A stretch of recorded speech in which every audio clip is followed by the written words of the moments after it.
Hi friends, welcome back to YouTube channel thrilling serial. ഞാനിന്നിവിടെ പാടാത്ത പൈങ്കിളി സീരിയലിലെ 7 December 2020, അതായത് ഇന്നത്തെ എപ്പിസോഡ് റിവ്യൂ ആണ് പറയുന്നത്. ഏഷ്യാനെറ്റ് സീരിയൽ റിവ്യൂസ് പതിവായി ലഭിക്കുന്നതിന് വേണ്ടി ത്രില്ലിൻ സീരിയൽ ചാനൽ ദയവായി സബ്സ്ക്രൈബ് ചെയ്യുക. എപ്പിസോഡ് സ്റ്റാർട്ട് ചെയ്യുന്നത് അരവിന്ദ് വർമ്മയും ദേവയും അവന്തികയും കൺമണിക്കൊപ്പം അടുക്കളയിലിരുന്ന് ആഹാരം കഴിക്കുന്നത് കാണിച്ചുകൊണ്ടാണ്. അവന്തിക അച്ഛനോടായി, നമുക്കിതങ്ങ് പതിവാക്കിയാലോ അച്ഛാ? എന്നാൽ കൺമണി വിഷമത്തോടെ, ഞാൻ സമ്മതിക്കില്ല, ഇന്ന് വന്നിരുന്നത് വന്നു, ഇനി വേണ്ട, അത് തീരുമാനിക്കേണ്ടത് മോളാണ് എന്ന് അരവിന്ദ് വർമ്മ മറുപടിയും പറയുന്നു. ഇതേസമയം ദേവിയുടെ അമ്മ അടുക്കളയിലേക്ക് വരുന്നു. വർമ്മയും കൂട്ടരും കൺമണിക്കൊപ്പം അടുക്കളയിലിരുന്ന് ആഹാരം കഴിക്കുന്നത് കണ്ടപ്പോൾ ദേഷ്യത്തിൽ, എന്താ ഇവിടെ, അല്ല എന്താ ഭാവമെന്ന്, ഈ വീട്ടിൽ ഇന്നേ വരെ ഇങ്ങനൊരു തരംതിരിവ് വന്നിട്ടില്ല. അരവിന്ദ് വർമ്മ, ഈ വീട്ടിലെ നല്ല മനസ്സുള്ള ആളുകൾക്ക് ഒരേ മനസ്സാ, ബാക്കിയുള്ളവർ കൂട്ടിൽ നിന്നും പുറത്തു പോകേണ്ടവരാ, അത് ഇപ്പോഴല്ല. സുശീല അമ്മ, നിങ്ങളുടെ ഉദ്ദേശം എന്തെന്ന് എനിക്ക് മനസ്സിലായി, എന്ന് വെച്ച് ഒരുത്തിക്ക് വേണ്ടി എൻ്റെ മക്കളെയും മരുമക്കളെയും ഉപേക്ഷിക്കാൻ എനിക്ക് പറ്റില്ല. എനിക്കൊരു വീഴ്ച വന്നപ്പോൾ എൻ്റെ കൂടെ ഉണ്ടായിരുന്നവരാ. ഇതും പറഞ്ഞ് സുശീല അമ്മ അടുക്കളയിൽ നിന്നും പോകുന്നു. അമ്മയുടെ വാക്കുകളിൽ വിഷമം തോന്നിയ കൺമണി വർമ്മയോടായി, ഞാൻ പറഞ്ഞില്ലേ അച്ഛാ ഇതൊന്നും വേണ്ടാന്ന്. വർമ്മ, മോൾ ഇതൊന്നും കാര്യമാക്കേണ്ട, എന്തിനും കുറ്റം മാത്രം കണ്ടുപിടിക്കുന്ന മരുമക്കളുടെ വാക്ക് കേട്ടിട്ട് അവൾ ഇങ്ങനൊക്കെ. വർമ്മയുടെ വാക്കുകളെ ദേവയും അവന്തികയും ശരിവെക്കുന്നു. ശേഷം കാണിക്കുന്ന ദേവയുടെ അമ്മ വിഷമിച്ചിരിക്കുന്നത് കണ്ട അനന്യയും സ്വപ്നയും എരുതിയിൽ എണ്ണ ഒഴിക്കൽ എന്ന പോലെ സുശീലാമ്മയോട് വർമ്മയുടെയും ദേവിയുടെയും പ്രവൃത്തികളെ പറ്റി കുറ്റം പറയുന്നു. സ്വപ്ന, അമ്മേ പോയി പോയി ഈ വീട്ടിൽ അമ്മയ്ക്കൊരു വേലക്കാരിയുടെ വിലയില്ലാതായി അല്ലേ അമ്മേ? അനന്യ, എന്തൊക്കെ പറഞ്ഞാലും അച്ഛനും ദേവിയും അമ്മയോട് കാണിച്ചത് വളരെ മോശമായിപ്പോയി. കൺമണിയെ സന്തോഷിപ്പിക്കാൻ അടുക്കളയിൽ പോയിരുന്ന് ഭക്ഷണം കഴിച്ചു, അത് തന്നെ നാണക്കേടല്ലേ? അത് പോട്ടെ, എന്നാലും അത് കണ്ടുവന്ന അമ്മയോട് ഇത്രയും ദേഷ്യപ്പെടേണ്ട കാര്യമുണ്ടോ? സ്വപ്ന, അച്ഛൻ പറഞ്ഞത് കേട്ടില്ലേ, ഈ കുടുംബത്തിലെ നല്ല മനസ്സുള്ളവർക്കെല്ലാം ഒരേ മനസ്സാ, അല്ലാത്തവർ പടിയിറങ്ങി പോട്ടേന്ന്. അനന്യ, ഇതൊന്നും അച്ഛൻ മനസ്സിൽ തോന്നി പറയുന്നതല്ല, ദേവയും അവളും കൂടി പറയിപ്പിക്കുകയാ. സ്വപ്ന, അമ്മേ ഈ പ്രശ്നങ്ങളൊക്കെ തീരണമെങ്കിൽ ഒരു വഴിയേ ഉള്ളൂ, അച്ഛനോട് പറഞ്ഞ് സ്വത്ത് ഭാഗം വയ്ക്കാൻ പറയമ്മേ. അമ്മേ, ഞാനും വിജയും വെക്കുന്ന വീട്ടിൽ പോകാമേ, അവിടെ അമ്മയെ മഹാറാണിയെ പോലെ ഞാൻ നോക്കും. അനന്യ, അതിന് ഞാൻ അമ്മയെ വിട്ടിട്ട് വേണ്ടേ? എനിക്കും അരവിന്ദനും കൂടി ഒരു വീടുണ്ടെങ്കിൽ അതിലെ മഹാറാണി അമ്മ തന്നെ. സ്വപ്ന, അമ്മയെ സ്നേഹിക്കുന്ന കാര്യത്തിൽ ഞങ്ങൾ മത്സരമാമ്മേ.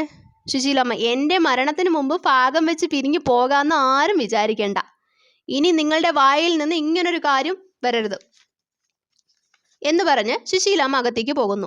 സ്വപ്നയെ അനന്യയും നിരാശയിലാകുന്നു.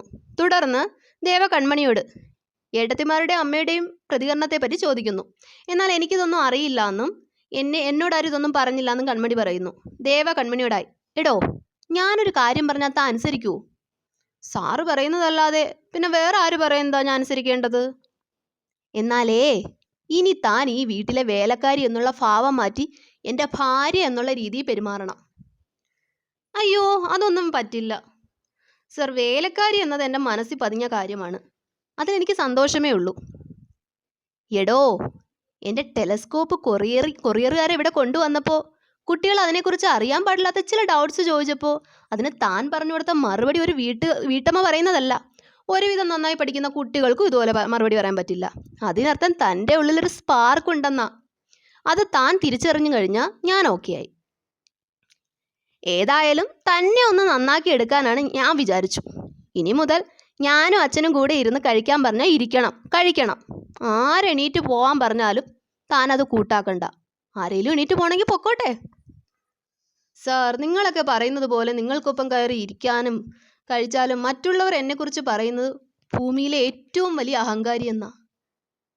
ഇന്നിപ്പോൾ നടന്ന 2 കാര്യങ്ങൾ മതി എനിക്കൊരു 10 ജന്മത്തിൽ സന്തോഷിക്കാൻ. ഒരുപാടൊന്നും വേണ്ട സാർ.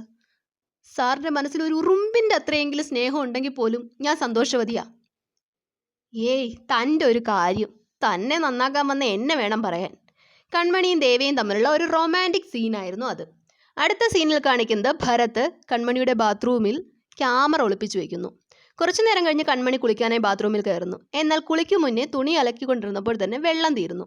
ഇതേസമയം ഭരത് കൂട്ടുകാരനെ വിളിച്ച് കൺമണി കുളിക്കാൻ കയറിയിട്ടുണ്ടെന്നും കുറച്ചു കഴിഞ്ഞ് വീഡിയോ അയച്ചു തരാമെന്നും ലോകം മുഴുവൻ കാണാനായി ആ വീഡിയോ പ്രചരിപ്പിക്കാനും പറയുന്നു. ഇതേസമയം സുശീലാമ്മ അനന്യയെയും സ്വപ്നയെയും മാറി മാറി വിളിക്കുന്നത് കേട്ട് കൺമണി ബാത്റൂമിൽ നിന്നും ഇറങ്ങുന്നത് കണ്ട് ഭരത് നിരാശനാകുന്നു. അനന്യ സുശീലാമ്മയുടെ വിളി കേട്ട് ചെല്ലുന്നു. തൻ്റെ മുറിയിലേക്ക് ഒരു ബക്കറ്റ് വെള്ളം കുളിക്കാനായി എടുത്തു കൊണ്ടുവരാൻ പറയുന്നു. എന്നാൽ അനന്യ തന്ത്രത്തിലൊഴിയുന്നു. സ്വപ്നയും തന്ത്രത്തിലൊഴിയുന്നു. എന്നാൽ ആരും പറയാതെ തന്നെ കൺമണി 2 ബക്കറ്റ് വെള്ളവുമായി അവിടെ എത്തുന്നു. അമ്മേ, ഇനിയും വെള്ളം വേണമെങ്കിൽ അമ്മ പറഞ്ഞാൽ മതി, ഞാൻ കൊണ്ടുവരാം. കൺമണി ബക്കറ്റുമായി ബാത്റൂമിലേക്ക് പോകുന്നു. മടിച്ചു നിന്നത് സുശീലാമ്മയുടെ അനന്യ. അവൾ എടുത്തോണ്ട് വരട്ടമ്മേ, അവൾ ഇവിടുത്തെ വേലക്കാരിയല്ലേ, അമ്മ പോയി കുളിക്ക്. സ്വപ്ന: എന്ന് വെച്ചാൽ അമ്മയ്ക്ക് അവളോട് കൂടുതൽ അടുക്കാനൊന്നും നിൽക്കണ്ട കേട്ടോ. സുശീലമ്മ ബാത്റൂമിൽ പോയ ശേഷം സ്വപ്നയും അനന്യയും പരസ്പരം: കഷ്ടം, നമ്മൾ ആ വെള്ളം അങ്ങ് എടുത്തോണ്ട് കൊടുത്താൽ മതിയായിരുന്നു. ഇതിൻ്റെ പേര് അമ്മയുടെ മനസ്സ് മാറുമോ ആവോ. വെള്ളം കൊണ്ട് കൊടുക്കാത്തതിൽ രണ്ടുപേരും പരസ്പരം പഴിചാരുന്നു.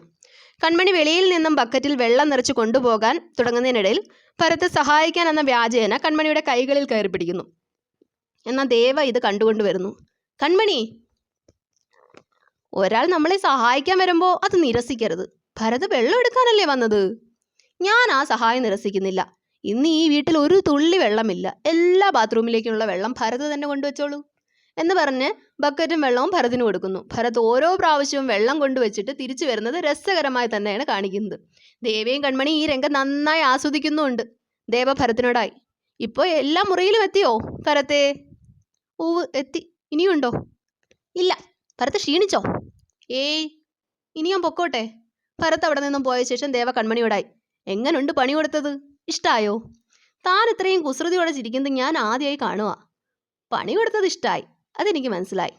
ശേഷം ദേവ ഫോണിൽ സംസാരിച്ച് റൂമിലേക്ക് വരുമ്പോൾ കാണുന്നത് കൺമണി ദേവയുടെ റൂമിൽ നിന്നും കുളിച്ച് കഴിഞ്ഞ് ഇറങ്ങി വരുന്നതാണ്. റൊമാൻറ്റിക്കായി ദേവ കൺമണിയെ നോക്കി നിൽക്കുന്നു. ഇനി താൻ കിടക്കുന്നതും കുളിക്കുന്നതും ഈ മുറിയിൽ മതി. ശേഷം തൻ്റെ മുറിയിലെ അലമാരിയുടെ താക്കോൽ ദേവ കൺമണിയെ ഏൽപ്പിക്കുന്നു. രണ്ടുപേരും നല്ല റൊമാൻറ്റിക്കായി തന്നെ സംസാരിക്കുന്നു. ശേഷം ദേവ ഓഫീസിലേക്ക് പോകുന്നു. എന്നാൽ ദേവ തൻ്റെ പേഴ്സ് റൂമിൽ മറന്നു വെക്കുന്നു. കൺമണി ദേവയുടെ പേഴ്സിൽ സൂക്ഷിച്ചിരുന്ന മധുരിമയുടെ ഫോട്ടോ കാണുന്നു. ദേവയുടെ മനസ്സിൽ ഇപ്പോൾ തനിക്ക് സ്ഥാനമില്ലെന്നോർത്ത് കൺമണി വിഷമിക്കുന്നു. അമ്മയുടെ അടുത്തെത്തിയ ദേവ അച്ഛനെ അന്വേഷിക്കുന്നു. എന്നാൽ ദേവയ്ക്ക് കൊണ്ടുപോകാൻ ഇന്ന് ആഹാരം ശരിയായില്ലെന്ന് അമ്മ പറയുന്നത് കേൾക്കുന്ന അനന്യയും സ്വപ്നയും മനസ്സിലുറപ്പിക്കുന്നു. ഈ പേരിൽ അമ്മയോട് കൺമണിക്കെതിരെ പറഞ്ഞ് അമ്മയുടെ മനസ്സിൽ ചെറുതായെങ്കിലും കൺമണിക്ക് സ്ഥാനമുണ്ടെങ്കിൽ ഇല്ലാതാക്കണമെന്ന്. ഇതോടെ ഈ സീൻ കാണിച്ചുകൊണ്ടാണ് എപ്പിസോഡ് അവസാനിക്കുന്നത്. നന്ദി.